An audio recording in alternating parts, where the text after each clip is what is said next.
빌립보서 2장 1절에서 8절까지 말씀 저와 여러분들이 교독하도록 하겠습니다.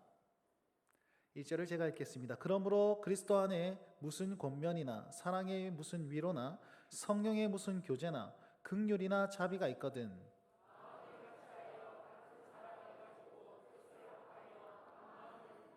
아무 일에든지 다툼이나 허용으로 하지 말고 오직 겸손한 마음으로 각각 자기보다 남을 낮게 여기고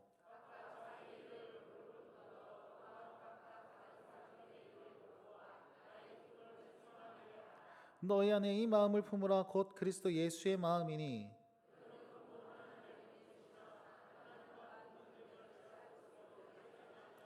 오히려 자기를 비워 종의 형체를 가지사 사람들과 같이 되셨고 자기를 낮추시고 죽기까지 복종하셨으니 곧 십자가에 죽으심이라. 아멘. 할렐루야. 하나님께서 우리의 예배를 받으실 줄 믿습니다. 하나님께서 우리에게 은혜를 주시고 은혜를 머물게 하시고 흘러가게 할 줄 믿습니다. 아멘. 옆 사람에게 한번 인사합시다. 사랑합니다. 축복합니다. 잘 오셨습니다. 라고 인사해 주십시오. 사랑합니다. 축복합니다. 잘 오셨습니다. 네. 한마디만 더 해주시겠습니까? 제 옆자리에서 예배해 주셔서 감사합니다. 시작. 아니 그게 뭔 대수라고. 근데요 우리 주변에 내 옆자리에 이분 안 계셨으면 누가 앉아 계셨을까? 여기 빈자리가 많으면 어떠했을까? 여러 가지 생각들을 하면 이곳에 내 옆에 누군가가 앉아 계신다는 것이 참 은혜요 감격일 거라 생각합니다. 여러분 그래서 많은 사람들이 이곳에 모이고 또 많은 사람들이 하나 되어 나아가는 것이 부흥인 줄 믿고 우리 교회에 주시는 은혜라고 저는 믿습니다. 믿으십니까? 네, 그 일들을 위해서 우리 전심전력하며 나아가셨으면 좋겠습니다. 오늘 말씀도 이와 비슷합니다. 오랜만에 우리가 빌립보서를 들고 섰는데요 빌립보서 4장밖에 없어서 빨리 끝날 줄 알았는데 네, 우리 절기 설교가 쭉 들어가는 바람에 한 달 정도 좀 쉬었던 것 같습니다. 여러분 빌립보서 1장 말씀 열심히 했는데 다 까먹으셨을 거라 생각합니다. 그래서 제가 간단하게 요약하면 이렇습니다. 빌립보서는 사도 바울이 감옥에서 있습니다. 언제 죽을지 모르는 고난 가운데 있습니다. 빌립보 교인들은 굉장히 핍박받고 있습니다. 그럼에도 불구하고 핍박받고 오해받고 정말 힘겨운 중에 있음에도 불구하고 복음을 놓지 아니하고 정말 잘 생활하고 있습니다. 그래서 사도 바울이 빌립보 교인들에게 너희 너무 잘하고 있어. 너희 너무 감사해. 그래서 나는 너희들 교회가 든든히 세워나가는 것이 정말 기쁘고 지금 나는 죽을 것 같은 위기 가운데 있으나 그럼에도 불구하고 복음이 전파되는 것이 나는 너무 기쁘다 이렇게 표현합니다. 바울의 기쁨은요 복음 전파와 교회 성장이었습니다. 그것 때문에 그 차디찬 감옥 속에서도 정말 기쁨을 잃지 아니하고 있다 이렇게 얘기하고 그러면 이 고난받는 빌립보 교인들에게 위로와 평강 주기 위해서 너희에게 착한 일을 시작하신 이가 너희 세상 그리스도의 날까지 반드시 이루실 줄을 우리는 확신하노라 라고 얘기하면서 하나님께서 너희들로 말미암아 착한 일을 시작하시고 지금 이루어가고 계신다 이걸 명확하게 얘기하고 있습니다. 그리고 나서 1장 거의 말미에 보면 뭐라고 하냐면 그러므로 너희는 복음에 합당하게 생활하라 이렇게 명령한다는 것이죠. 자 보십시오. 지금 잘하고 있으나 그 안에 문제들이 좀 있기 때문에 위협이 있고 고난이 있기 때문에 하나님께서 계속 이루시고 계신다는 사실을 기억하면서 너희는 끝까지 복음에 합당한 생활을 해야 돼. 이것이 1장까지의 말씀이었단 말이죠. 그러면 우리에게 질문이 하나 생깁니다. 복음에 합당한 생활은 어떤 생활입니까? 여러분 복음에 합당한 생활은 어떤 생활일까요? 자기 경험으로 얘기하거나 아니면 자기가 가진 어떤 신앙으로 얘기하다면 여기에서는 그 복음에 합당한 생활이 전부 다 다를 겁니다. 어떤 사람은 이것이 복음에 합당한 생활이야.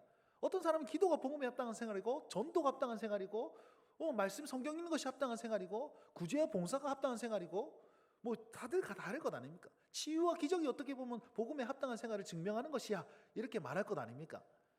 한번 얘기해 볼까요? 우리 여기서 질문해서 여러분 그래서 우리가요 복음에 합당한 생활 정말 신앙생활을 잘 하기 위해서는 여러 가지가 있지만 정말 중요한 건 말씀대로 하셔야 됩니다. 여러분 말씀 앞에서 이 성경이 뭐라 말씀하시는지 잘 알고 거기에 따라서 우리가 나아가야 되는 것이죠. 어떤 사람은 우리에게는 하나님께서는 지성과 감정과 의지를 주셨습니다. 지성은 사고이죠. 사고. 생각하는 능력을 주신 거죠. 그리고 감정은 감격하는 것입니다. 그죠? 그리고 의지적인 것들은 우리의 생활을 얘기합니다. 자, 어떤 사람은 의지를 굉장히 강조합니다. 그럼 어떻게 되느냐면 이건 율법주의로 전락할 가능성이 많습니다. 착하게 살아야 돼, 착하게 살아야 돼, 착하게 살아야지 구원을 받을 수 있어라고 바뀔 수가 있습니다. 그 다음에 감정이 너무 앞선다. 감정이 우리 신앙을 전반적인 것을 주장한다 그러면 신비주의에 빠질 가능성이 많습니다.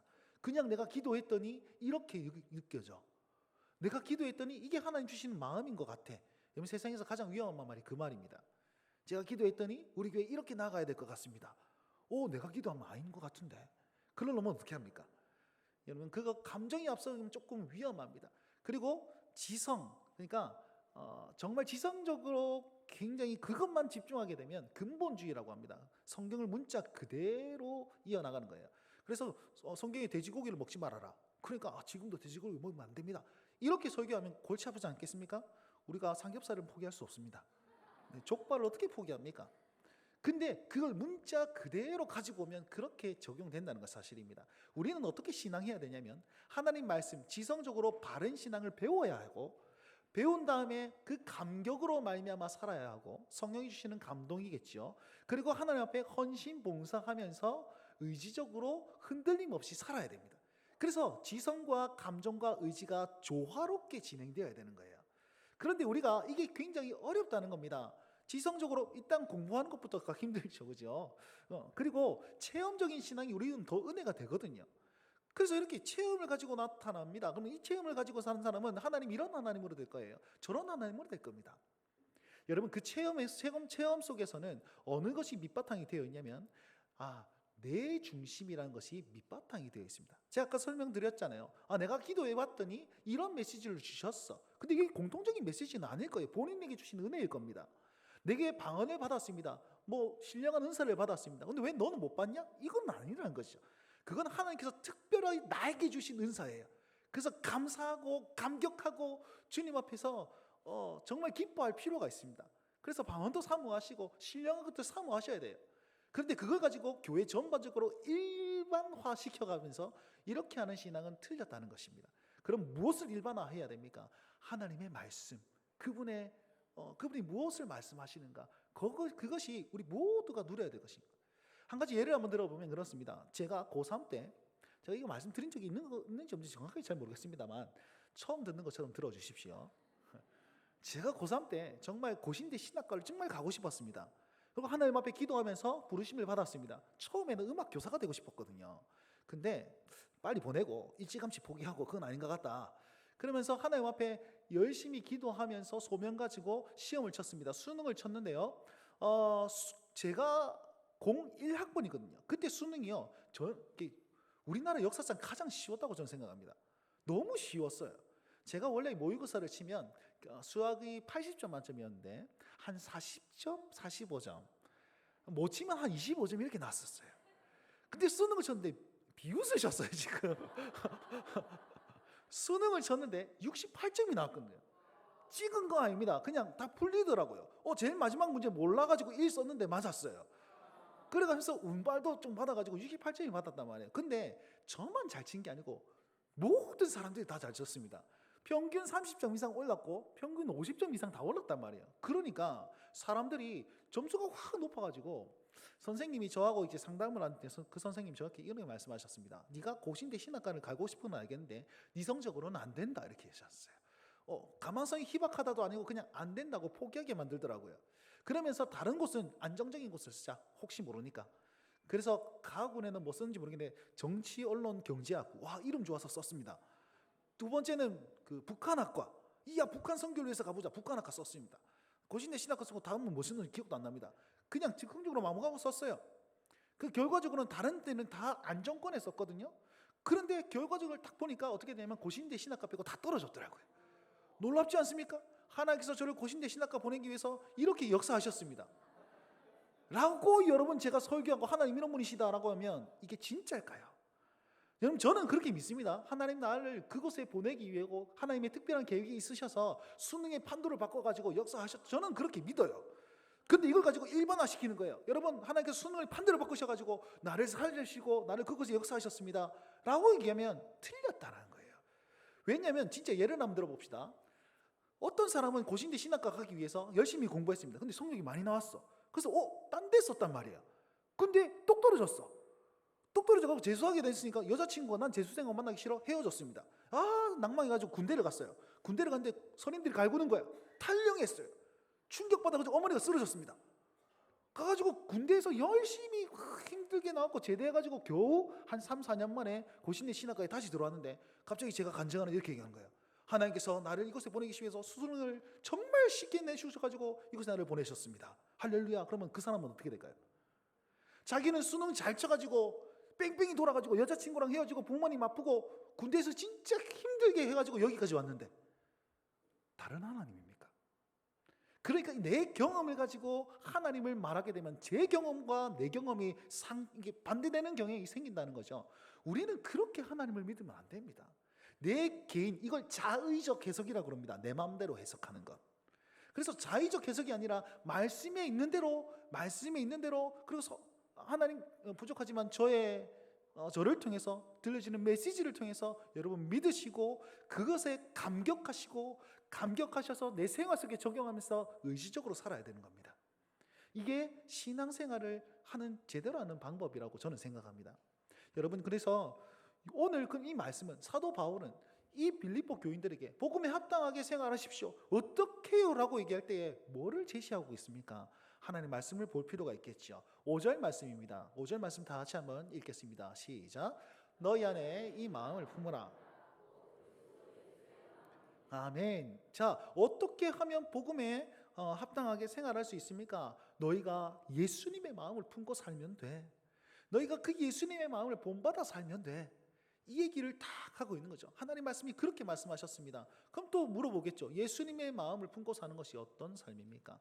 6절부터 8절까지 딱 보니까 예수님이 어떤 삶을 사셨습니까? 그분은 하나님과 본체 똑같으신 그 하나님이셨습니다. 창조주이셨습니다. 그분은 예배받기에 합당하신 분이십니다. 예배를 드려야 될 뿐 아닙니다. 섬겨야 될 뿐 아닙니다. 섬김을 받으셔야 될 뿐입니다. 그런데 하나님 말씀에 순종하여서 이 땅에 사람과 같이 되었습니다. 사랑의 모양으로 나타나셔서 자기를 낮추시고, 어디까지 낮추셨냐면 죽기까지 낮추시고, 순종을 넘어서 복종하셨는데 어디까지 복종하셨습니까? 십자가에 달리기까지 복종하셨습니다. 그러니까 이 예수님을 기억하고 이 예수님의 마음으로 사는 것이 복음에 합당한 생활입니다. 이렇게 얘기를 하셨단 말이에요. 자, 그러면 우리가 적용 한번 해봅시다. 예수님께서 낮아지셨습니다. 복종하셨습니다. 십자가에 달려서 죽으셨습니다. 아하, 우리도 낮아져야 되겠구나. 우리도 복종해야 되겠구나. 우리도 그러면 십자가에 달려야 되겠구나. 그럼 오늘 여기 한번 달으실까요? 사이즈 딱 맞게 달아보실까요? 자원하신 분 계십니까? 제가 어떤 기사를 봤습니다. 브라질에는 그 종교주의 고난주간 되면 누구 한 놈을 단대요. 그냥 대못 아니고 죽으라고 박은 거 아니고 그냥 예수님의 고통을 조금이라도 느끼라고 그냥 이것만 뭐 이렇게 진짜 달아요. 탁 달아가지고 퍼포먼스로 이렇게 한 바퀴 쭉 시내를 돈답니다. 그거 우리도 한번 해야 될까요? 그러면 말씀 그대로? 아니겠죠, 그죠? 사도 바울은 이 예수님의 이 생활과 이 어떤 겸손함과 낮아지심, 그것들을 빌어서 우리는 어떻게 살아야 됩니까? 라고 적용하면서 빌립보 교인들에게 이렇게 가르칩니다. 3절 말씀 다 읽겠습니다. 3절입니다. 읽겠습니다. 시작. 아무 일에든지 다툼이나 허용으로 하지 말고 오직 겸손한 마음으로 각각 자기보다 남을 낮게 여기고. 아멘. 자, 우리 8절 말씀에 보면 사람의 모양으로 나타나서 자기를 낮추시고 이렇게 표현했거든요. 예수님은 낮아지셨습니다. 그래서 그 낮아지신 마음을 그대로 받아서 3절 말씀에는 너희는 겸손한 마음을 가지고 나보다, 자기보다 남을 어떻게 여기라고 말씀하고 있습니까? 낮게 여기라. 자, 예수님은 낮아지셨고 우리는 남을 낮게 여기래요. 낮게. 말도 어려울 뿐만 아니라 이 생활은 더 어렵습니다. 제가 보니까 경상도 사투리는요, 이게 명확합니다. 낮게. 서울에서 오신 분도 계시죠? 한번 해볼까요? 낮게. 이에 이승, 이거 안 된다 그러잖아요. 제가 봤을 때는 우리 그 경상도 표준어와 서울 사투리랑 차이가 있는가? 서울에 계신 분들은 이게 잘 안 될지도 모르겠습니다. 나중에 김갑순 권사님께 한번 물어보겠습니다. 제가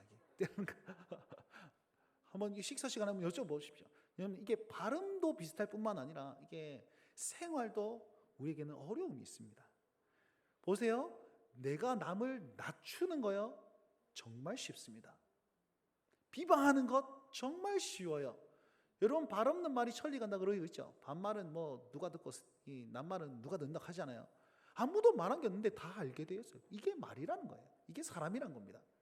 그럼 사람들은요, 우리는 나를 너무 사랑하고 나를 너무 존경하고 내 자기 방어적인 기제가 있기 때문에 하나님도 내 성경 말씀도 내 위주로, 하나님도 내 위주로 그렇게 자의적 해석하는 그 마음이 내가 나를 너무 사랑해서 그렇습니다. 내가 나를 너무 아껴서 그렇습니다. 그래서 어떤 사람은 나의 어떤 단점과 그것들에 대해서 한마 똑 찌르면 굉장히 분노하시는 경향들이 다 있으실 거예요. 컴플렉스는 건 다 있으실 겁니다. 자, 그런 부분에서 우리가 예수님을 닮아서 나를 낮추고 남을 존귀하게 여기라, 낮게 여기라, 존귀하게 여기라, 이것만큼 어려운 건 없다니까요. 세상은요, 네가 잘 돼야 돼. 네가 너를 사랑해야 돼. 네가 나 이렇게 되어 있어요. 그런데 성경을 보십시오. 나를 사랑하라 그런 말씀 없습니다.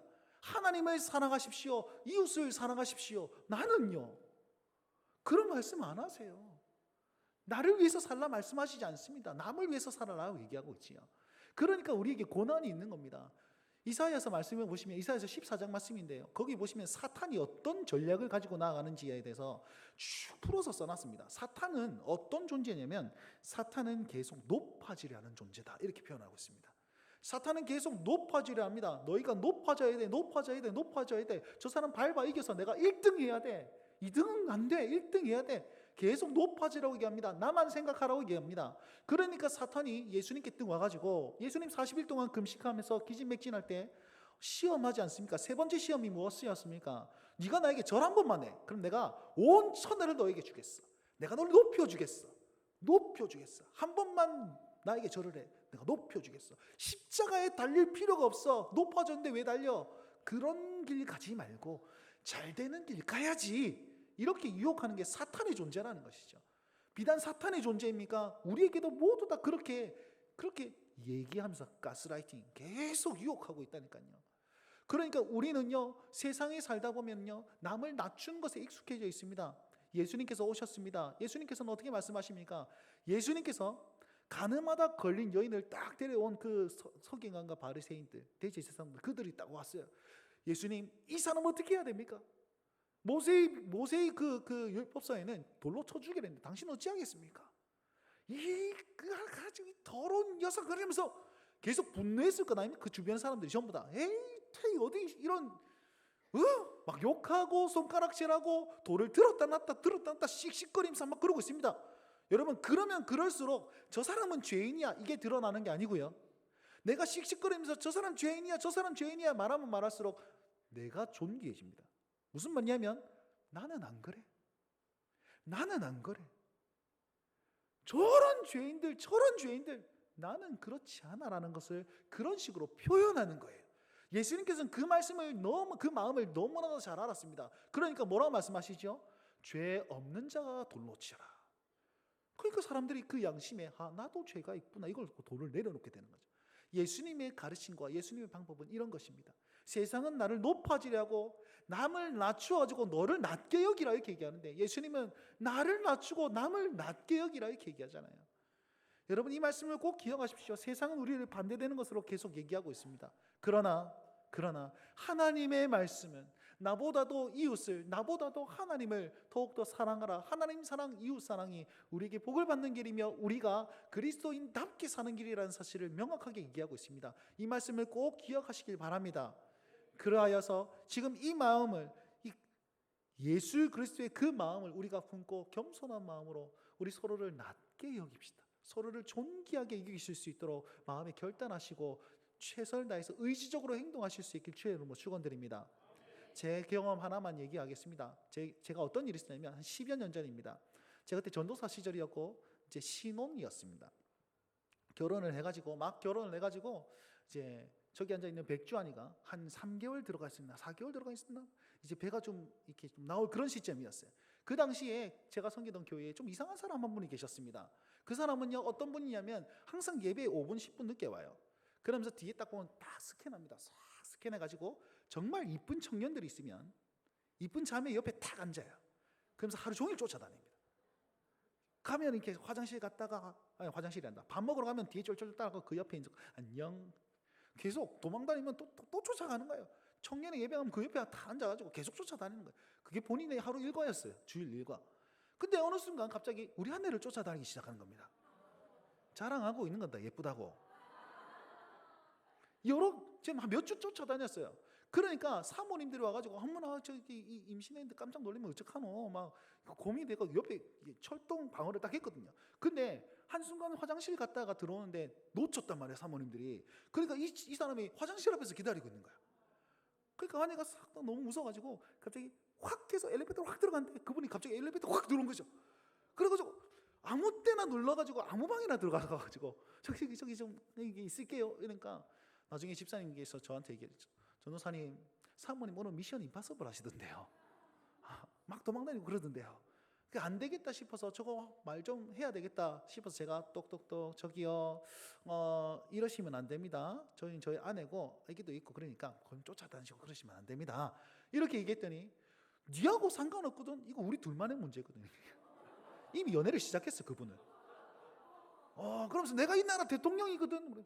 대통령이 그렇게 젊지는 않았고 그 당시 여자분이신 걸로 기억을 하는데 모르겠어요. 하여튼 지가 대통령이래요. 아무튼 그런 분이 와가지고 갑자기 막 네가 뭔 상관이 되면서 멱살을 잡고 나한테 경찰서 가자면서 나를 질질 끌고 가더라고요. 뒤에서 사모님들 아이고 전도사님 잡혀간다 막 난리가 났어요. 결국 부목사님 등 와가지고 이게 딱 나고 그거 보내고 했습니다. 자 문제 다음 주에 만약에 그분이 오셔가지고 우리 아내를 쫓아다니면 저는 어떻게 해야 될까요?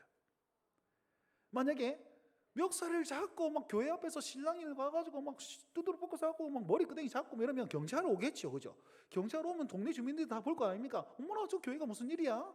그러면은 예수 그리스도의 이름에 교회가 먹칠하게 될 거란 그런 생각이 들었습니다. 그래서 제가 마음에 결단했습니다. 다음 주 그분이 오면 나는 또 제지할 거다. 저기요 이러시면 안 됩니다라고 할 거야. 그분이 흥분해가지고 열받아가지고 주먹질을 하게 되면 나는 그대로 막고 있겠다. 절대 손대지 않고 눈탱이 밤탱이 되고 막 코피 터져도 가만히 있겠다. 그러면서 계속 째리만 보겠다 이렇게. 그래 딱 결단을 딱 했습니다. 그 다음 주가 되었습니다. 제가 맞았을까요? 안 맞았을까요? 비가 엄청 많이 오고 교회 안 왔더라고요. 그 다음 주에는요 장마 와가지고도 안 왔어요. 한 몇 주 지나가지고 와가지고 또 우리 아내 옆에 와가지고 안녕 네가 제일 이쁘더라 이렇게 싸더라고. 저는 이쁜 아내를 만났습니다. 말씀의 결론은 이쁜 아내입니다. 여러분 무슨 말이냐면 제가 그 당시에 정말 어린 마음이었지만 나만 쪽팔리면 되겠구나. 나만 그냥 얻어 한 대 맞으면 되겠구나. 그런 마음이 확 들었습니다. 여러분 우리만 포기하면 됩니다. 남을 낮게 여기는 것 있잖아요. 남을 존귀하게 여기는 것 그냥 내 자존심 조금만 내려놓으면 돼요.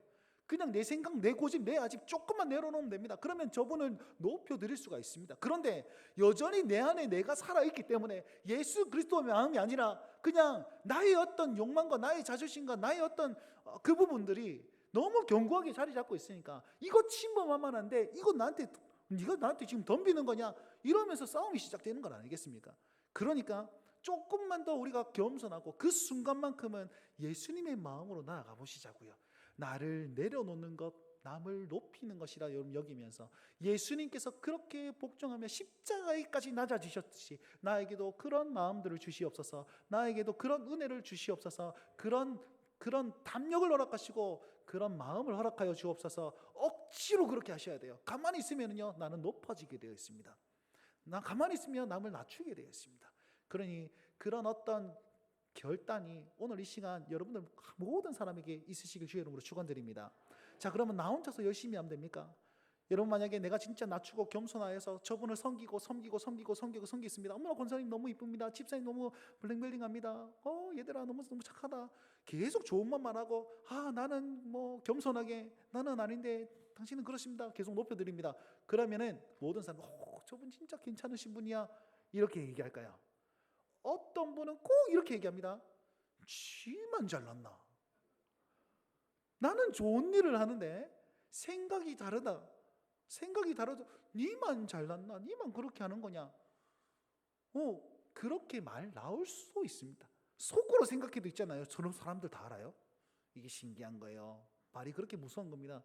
여러분, 그렇게 된다는 거예요. 그러면 보십시오. 나만 주의 마음을 섬기며 사는 것이 아닙니다. 사도 바울이요, 그럴까봐, 이 빌립보 교인들이 연약하고 부족하고 힘겨울까봐 뭘 덧붙였냐면 이렇게 덧붙입니다. 1절 2절 말씀을 다 같이 읽읍시다. 1절 2절 말씀입니다. 시작. 그러므로 그리스도 안에 무슨 권면이나 사랑에 무슨 위로나 성령의 무슨 교제나 긍휼이나 자비가 있거든 마음을 같이하여 같은 사랑을 가지고 뜻을 합하여 한 마음을 품어라고 되어 있습니다.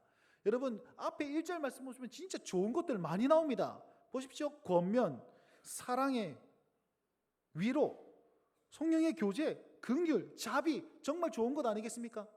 근데 이게 안 좋아질 수 있다니까요. 어떻게 되면 안 좋아지냐면 그리스도 안에 없을 때.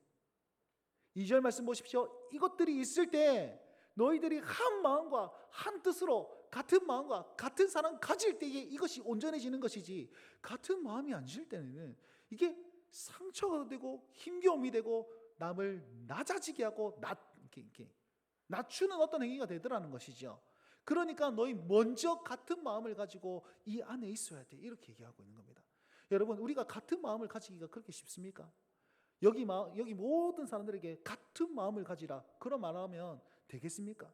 아니에요. 우리 모두가 생각이 다르고 관점이 다릅니다. 그래서 여기서 같은 마음은 우리가 같은 생각을 가진다, 그게 아니에요. 진심이 같다, 그 마음이 아닙니다. 마음이 잘 통한다, 그 말이 아닙니다. 여기서 한 마음, 같은 마음, 같은 사랑, 같은 마음, 한 마음이라는 뜻은 뭐냐면 우리가 예수 그리스도 안에 있다는 그 사실을 서로 믿는 거예요. 자, 나도 예수님 안에 있고 너도 예수님 안에 있고, 그래서 우리는 한 지체요, 한 가족이며 한 몸이야라는 사실 그 자체를 가리켜서 너희가 한 마음으로 나아가라, 이렇게 얘기하고 있는 겁니다. 그래서 1절도 처음에 딱 보시면 뭐라고 합니까? 그러므로 그리스도 안에서 이 모든 일들이 있을 때에 이게 하나님의 마음이 함께 통용되고 우리가 같은 주의 백성으로서 정말 남을 낮게 여기는 것이 일어나는 것이지, 그리스도 안에 없어요, 그러니까 내가 안 믿는다는 뜻이 아니에요. 그건 못 받는다는 뜻이 아닙니다. 그 순간에 내 혈기와 내 분노와 내 감정이 주체하지 못해가지고 하나님 말씀보다 내 감정이 앞서가지고 그 순간 내가 하나님 안에 거하지 못한다면 이건 어떻게 되냐면 3절 말씀이니까 다툼이나 허용이 되는 겁니다. 다툼이 일어나고 허용, 헛된 영광, 내가 쟤보다 높아져야 되겠어라는 헛된 영광, 네가 잘났어, 나도 할 수 있어라는 그런 어떤 헛된 영광이지요. 비교하면서 낮아지거나 높아지거나 헛된 영광입니다. 어디에 없을 때요? 그리스도 안에 없을 때.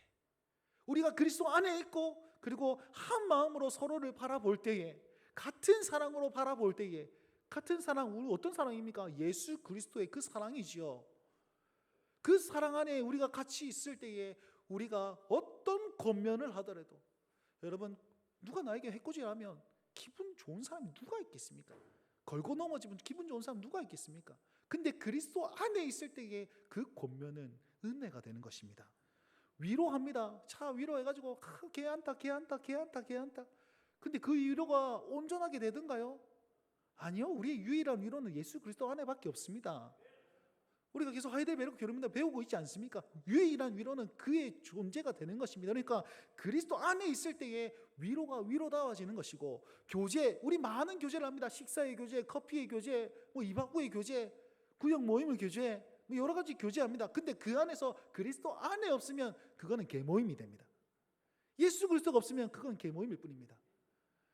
그러니까 우리가 그리스도 안에서 같은 교제할 때에 성령께서 역사하시면서 그 교제가 정말 은혜로운 교제가 되는 것이고, 긍휼이나 자비, 정말 애끓는 마음으로 보는데 그 안에 예수 그리스도가 없어요. 받는 사람이 예수 그리스도가 없습니다. 나는 긍휼의 마음으로 접근하는데 내가 그렇게 불쌍하나, 이렇게 받을 수도 있다니까요. 여러분, 그리스도 안에 없습니까? 그리스도 안에 있으면 어떻게 됩니까? 이것이 하나님의 은혜요, 하나님의 사랑입니다. 내가 하나님의 사랑으로 당신을 섬기고 내가 하나님의 사랑으로 당신의 그런 호의를 기쁘게 받겠습니다. 이렇게 되는 것인데 뭔가 하나 핀토가 안 맞아요. 그리스도 안에 없으면, 누구 하나 그리스도의 마음으로 가지고 너희 안에 이 마음을 품으라 예수 그리스도의 마음이 품어지지 아니한다면 이게 오해가 생기는 것이고 그런 거죠. 사랑하는 성도 여러분, 우리 김해 북교회가 우리 각자의 마음들이 전부 다 이 예수 그리스도의 마음을 가지고 그렇게 나아갈 때에 우리는 이 아름다운 공동체, 이 아름다운 모습이 우리 온 세상에 드러날 줄 믿습니다. 어렵습니다. 진짜 어렵습니다. 정말로 어렵습니다. 그럼에도 불구하고 그러니까 우리가 의지적으로 결단하고 우리가 그렇게 해야지라고 마음의 확신을 가지고 나가야 됩니다. 내가 낮아져야지, 겸손해져야지, 남을 높여줘야지, 존귀케 해야지. 여러분 계속적으로 묵상하고 그렇게 살아야 됩니다. 여러분 우리가 그 어려운 도전들 우리가 함께 해봅시다. 우리가 함께 해보아서 어디에서나 칭찬받는 교회, 누구나 저 교회는 진짜 사랑이 넘친다라고 얘기할 수 있는 교회, 우리의 허물을 은혜로 덮어줄 수 있는 교회, 그런 교회가 우리 교회가 되길 간절히 바랍니다. 여러분 사람들은요 자기를 드러내고 싶어하고 높아지려 하는 본성들이 다 있습니다. 특히 저는 I 성향입니다. 무슨 말이냐면 내향형입니다. 저는요 남에게 드러나거나 이런 거 굉장히 부끄러워합니다. 그래서 지난 금요일에 우리 안진성 강사님께서 나한테 충성 이랬는데 외향성이었으면 나도 벌떡 일어나고 충성 이렇게 했었어야 했는데 내가 너무 부끄러워가지고 막 웃고만 있는 거예요. 저는요 남 앞에 서는 걸 굉장히 민망해하고 막 얼굴 빨개지고 막 귀까지 빨개지고 막 그런 사람이에요. 그럼에도 불구하고 있잖아요, 남에게 인정받고 싶은 욕구가 이만큼 있더라고요. 제가 보니까 이게 너무 다르지 않습니까? 나는 드러나기 싫은데 남이 나를 인정해주고 싶은 그런 욕망, 이런 딜레마가 우리 안에 다 있는 거예요. 누군가 나는 겸손하게 막 살고 싶은데 그래도 내가 막 인정받고 싶은 그런 어떤 욕구가 있는데 이걸 어떻게 해야 되지? 어떻게 해야 되지? 날마다 그 갈등 속에 있다니까요.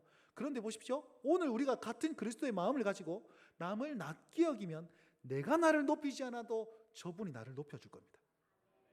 내가 나를 높이지 않아도, 내가 나를 죄를 낮춰서 내가 드러내지 않아도 저분이 나를 높여줄 겁니다. 이게 주님 안에서의 한몸된 지체의 모습이라는 것이죠. 그래서 여러분 우리 안에 욕망이 있을 것입니다. 욕구가 있을 것입니다. 내가 드러나고 내가 저보다 잘할 수 있는데, 내가 저보다 더 잘할 수 있는데, 그런 욕구보다도 그럼에도 불구하고 하나님께서 세우신 나의 지체요, 나의 동력자요, 내가 섬겨야 될 하나님의 사람이구나 믿으시면서 겸손하게 그분을 존귀케 여기시면서 서로를 존귀케 만들므로 말미암아 그리스도의 영광, 하나님의 사랑, 주님의 몸된 교회의 모습을 잘 드러낼 수 있는 우리 교회가 될 수 있길 주의 이름으로 축원드립니다.